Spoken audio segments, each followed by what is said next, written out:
qui n'aimerait pas avoir son visa? Depuis que je me balade ce matin dans les groupes WhatsApp, des groupes Facebook, je ne fais que voir des étudiants qui ont des visas accordés, visas accordés, visas accordés.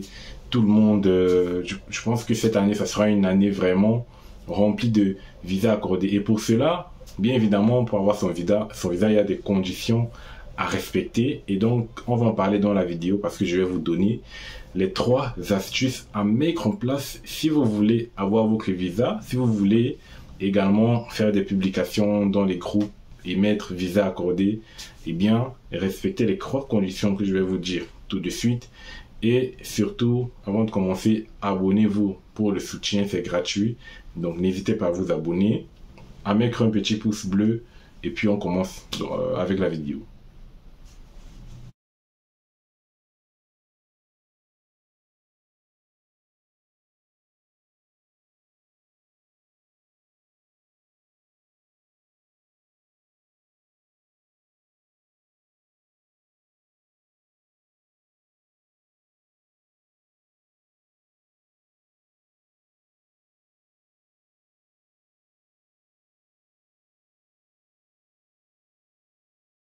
Je reviens très rapidement dans le vif du sujet. Voilà, donc je me baladais tantôt dans la journée et j'ai vu dans des groupes Facebook beaucoup d'étudiants qui publient des visas accordés. Donc je me dis que cette année, ça va être une année vraiment, différente des autres parce que je pense qu'il y aura beaucoup plus de visas accordés que de visas refusés. Donc ça, c'est déjà une bonne chose. Et donc, si vous voulez vous retrouver dans le lot de ceux qui ont obtenu leur visa, bien évidemment, il y a des conditions à respecter et c'est de ça que je vais parler. 3 astuces très importantes à mettre en œuvre, voilà, pour pouvoir avoir son visa, pour pouvoir réussir sa demande de visa. Alors pour moi, je vous dis déjà, la demande de visa, c'est quelque chose de simple. Donc, lorsque vous vous dites que vous allez faire une demande de visa, prenez ça de façon simple et prenez simplement. N'essayez pas de compliquer votre dossier, compliquer votre demande. Ne vous dites pas que le visa est réservé aux autres et pas à vous. Tout le monde peut avoir son visa. Il y a des gens avec des petits dossiers qui ont leur visa. Voilà, donc vraiment, dites-vous c'est accessible. Vous avez le même pourcentage de chances d'avoir votre visa. Et voilà, donc, notez bien que ce n'est pas les gros moyens ou ce n'est pas les grandes écoles qui vont vous donner le visa. C'est très important. Et donc, pour revenir donc sur les 3 astuces essentielles, vous devez savoir que avoir son visa repose sur 3 éléments. C'est tout. Donc, il suffit en fait de franchir ces 3 éléments-là. Il suffit de traverser la ligne de ces 3 éléments pour avoir son visa. C'est tout. Vous avez d'abord l'élément ressources, bien évidemment. Il y a l'élément hébergement et il y a l'élément lié au motif 4. Voilà, donc on va en parler un peu plus en détail. Donc, je vais commencer par l'élément ressources qui est lié au motif 2. Donc en fait, ce sont les motifs les plus courants, c'est-à-dire le motif 2, le motif 5 et le motif 4. Donc pour le volet ressources, c'est un volet très important au niveau du consulat. Il faudrait que vous ayez des garants solvables ou que vous ayez des ressources suffisantes par rapport aux charges que vous aurez. Voilà, donc c'est très important d'avoir cette notion de ressources et en même temps de charges à côté. Parce que si vous prenez uniquement les ressources et vous faites votre demande de visa, ça ne pourrait pas marcher. Donc, prenez toujours en compte le côté charge, soit de vos garants ou de vous-même. Donc, si vous aurez des charges en France, c'est-à-dire un loyer, vous devez prendre cela en considération en plus des charges de votre garant. Donc, c'est important. Et vous devez savoir, ça s'analyse ça s'analyse séparément. Donc, vous avez d'abord votre garant que vous devez analyser afin de voir s'il est solvable, c'est-à-dire l'ensemble de ses ressources nettes moins l'ensemble de ses charges. Et vous avez vous-même, vous devez en fait vérifier si vous-même est-ce que vous aurez des ressources suffisantes pour vivre en France. Voilà, donc bien évidemment comment ça se fait, vous allez prendre le montant de vos ressources que vos garants vont vous donner ou les ressources de votre compte bloqué ou de vos CRAVI et vous allez déduire le montant de vos charges que vous aurez en France, notamment le loyer. Une fois cela fait, si votre garant il est solvable, comment savoir si le garant est solvable? Si le montant qu'il va vous donner est largement suffisant par rapport à ce qui lui reste après déduction de ses charges, cela voudrait dire qu'il est solvable.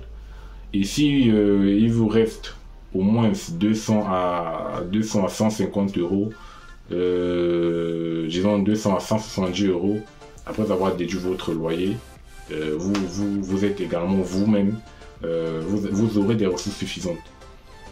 Voilà, donc c'est ça en fait les conditions de ressources à respecter. Voilà. Et donc, n'oubliez pas 615 euros par mois minimum. C'est ce que le consulat dit. Et ça ne vous empêche pas d'augmenter le montant de 615 euros sans toutefois excéder, enfin, sans toutefois aller trop au-delà. Voilà. Si vous allez trop loin, ça sera considéré comme abusif. Voilà. Et vous n'aurez pas le visa. Donc, vous devez vraiment être sur l'équilibre. Donc, équilibre de la balance et tout ça. Donc, soyez vraiment juste. Après, nous allons parler du logement. Donc, le logement, c'est simple. Soit vous êtes hébergé. Donc, si vous êtes hébergé, vérifiez bien que le logement de votre hébergeur est conforme, notamment en termes de superficie, et en termes de pièces, et en termes de personnes qui y vivent.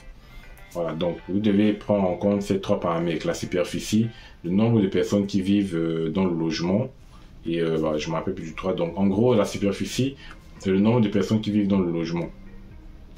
Donc, ce sont vraiment des critères importants à prendre en compte. Et le nombre de pièces, voilà.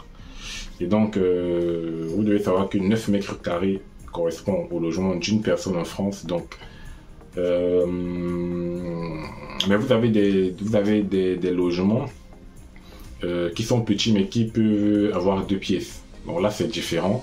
Mais si c'est un logement d'une pièce, c'est là où ça devient problématique. Donc, vérifiez cela. La superficie, le nombre de pièces. Bon, le nombre de pièces est moins important, mais c'est plus la superficie du logement. Voilà. Et donc, comme je dis, pour prendre un exemple, vous avez des logements, par exemple, de, disons, 20 mètres carrés. S'il y a déjà plus de 4 personnes dans un 20 mètres carrés, déjà 3 personnes seulement dans un 20 mètres carrés, ça ne pourrait pas passer. C'est pour ça que c'est important de tenir compte de la superficie et du nombre de personnes qui vont vivre dans le logement. Et donc, le dernier élément à respecter si vous voulez avoir votre visa, c'est le volet, le volet motif 4. Pour éviter le motif 4, en fait, c'est de savoir montrer au consulat que vous voulez vraiment venir étudier et rentrer plus tard dans votre pays. C'est ça le secret déjà pour éviter le motif 4, et c'est un élément important. Donc vous devez montrer dans votre dossier votre volonté de venir vraiment faire les études, de venir réellement faire les études et de rentrer plus tard. Et comment cela se fait? C'est dans la lettre de motivation. Il faut faire une lettre de motivation. Si vous ne faites pas de lettre de motivation, ils ne pourront pas savoir que vous aurez envie de rentrer dans votre pays, parce que ça ne va pas se lire sur l'attestation d'inscription ou sur l'attestation de prise en charge. Donc c'est pour ça que c'est important de mettre la lettre de motivation. C'est pas obligatoire, mais ça sauve beaucoup d'étudiants. Voilà, donc là j'ai parcouru les 3 éléments à respecter. Si vous voulez la lettre de motivation, j'ai fait une vidéo dessus, vous pourrez aller télécharger. Donc c'est dans la description de cette vidéo là, allez regarder sur ma chaîne. Et je vous dis à la prochaine pour un nouveau numéro encore très intéressant. Partagez la vidéo et abonnez-vous.